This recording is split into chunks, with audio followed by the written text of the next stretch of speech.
Hi friends, welcome back to my channel. Friends అందరూ ఎలా ఉన్నారు? బాగున్నారా? నేనైతే చాలా బాగున్నానండి.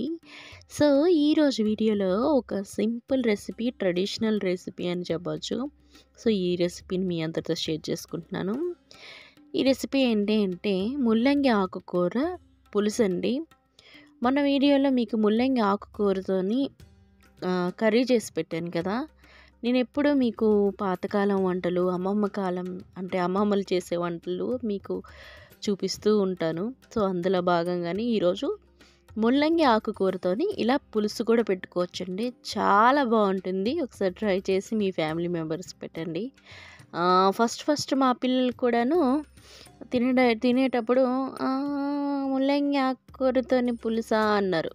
తర్వాత ఒక్కొక్క ముద్ద వాళ్ళకి కలిపి పెట్టేటప్పటికి లొట్టలు వేసుకుంటూ తిన్నారండి. అంత కమ్మగా ఉంటుంది, అంత రుచిగా ఉంటుంది.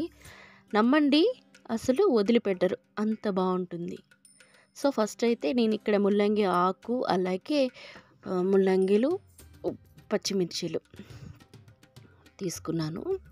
అలాగే మనకి చింతపండు నానపెట్టుకోవాలండి. ఫస్ట్ అయితే ఇక్కడ చింతపండు క్వాంటిటీ ఎంత తీసుకోవాలి అని అనుకుంటే, ఒక నిమ్మకాయ సైజు, పెద్ద నిమ్మకాయ సైజు కన్నాను మరి కాస్త ఎక్కువే పడుతుందండి. ఎందుకంటే మనం చేసుకునేది పులుసు కాబట్టి కాస్త చింతపండు అనేది ఎక్కువే పడుతుంది.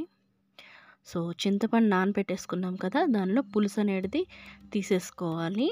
మనకి ఎంత పులుపు కావాలో అంత తీసుకోండి. మిగిలింది వాటర్ అనేది యాడ్ చేసేసుకోవాలి. తర్వాత కూరగాయల ముక్కల్ని ఈ పులుసులోకి వేసేసుకోవాలండి. సో ఇప్పుడైతే నేను ఇది వచ్చేసి ముల్లంగి, అలాగే ముల్లంగి ఆకుకూర, టమాటో, ఇంకా ఉల్లిపాయలు, తర్వాత పచ్చిమిర్చి ఇవన్నీ కట్ చేసి అయితే వేసేసుకుంటున్నాను ఈ పులుసులోకి. ఇలా స్లైసెస్గా కట్ చేసుకొని వేసుకుంటున్నానండి పులుసులోకి.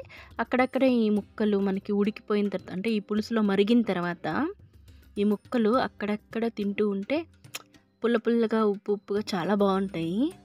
సో తర్వాత ఈ ఆకుకూర, అదే ముల్లంగి ఆకుకూరని, ఆకులు భాగాన్ని సన్నగా తరిగేసుకోండి. ఇవి కూడాను మనకి పులుసు అంటే అన్నంలో తినేటప్పుడు అక్కడక్కడ ఈ ఆకుకూర తింటూ ఉంటే చాలా రుచిగా అనిపిస్తుంది, చాలా టేస్ట్గా ఉంటుంది. సో ఈ ఆకుకూరని కూడా సన్నగా తరిగేసుకొని ఈ పులుసులోకి వేసేసుకోవాలి. సో అలాగే ఒక 4 పచ్చిమిర్చీలు, ఓ 2 టమాటాలు సన్నగా తరిగేసి ఈ పులుసులోకి యాడ్ చేసుకొని పొయ్యి మీద పెట్టేసుకోవాలండి.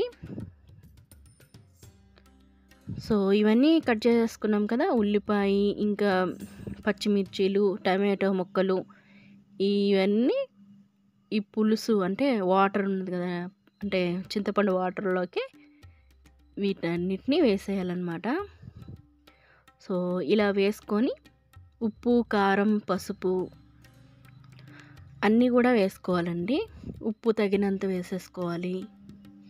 అలాగే కారం కూడాను 2 చెంచాల దాకా, అంటే చెంచాలంటే చిన్న స్పూన్స్తో నేను 2 స్పూన్స్ అయితే వేసుకుంటున్నాను.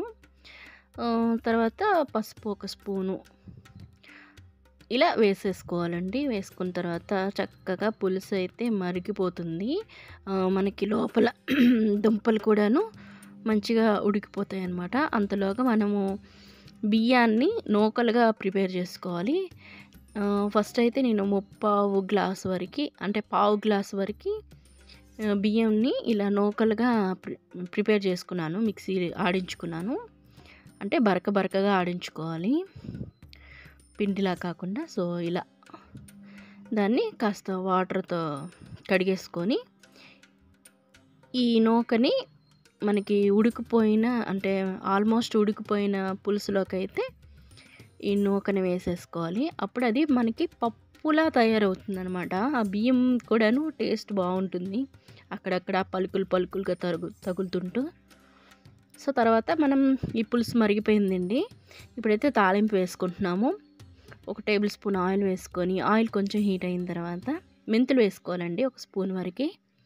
తర్వాత ఆవాలు, జీలకర్ర ఇవి కూడా వేసేసుకోవాలి కొద్దిగా. సో, ఆవాలు, జీలకర్ర ఇంకా మెంతులు కూడా మంచిగా రోస్ట్ అవ్వాలండి. అప్పుడే మనకి తాలింపు మంచిగా వాసనొస్తదనమాట. మంచి వాసనొస్తది. సో,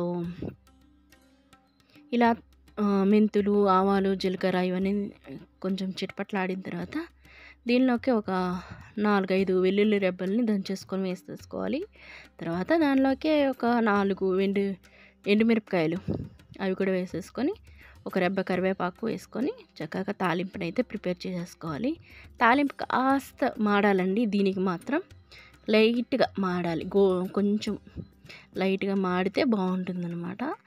ఇలా తయారైన తర్వాత ఈ మరిగిన పులుసు ఉంటుంది కదా! ఆ పులుసుని ఈ తాలింపులోకి వేసేసుకోవాలండి. అంతేనండి, రుచికరమైన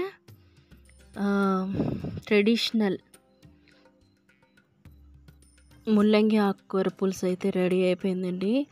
అన్నంతో తింటే మరి ఇంకా రుచి రెండో రోజుకి కూడా మనకి ఆ నోటికి తెలుస్తూ ఉంటుందనమాట.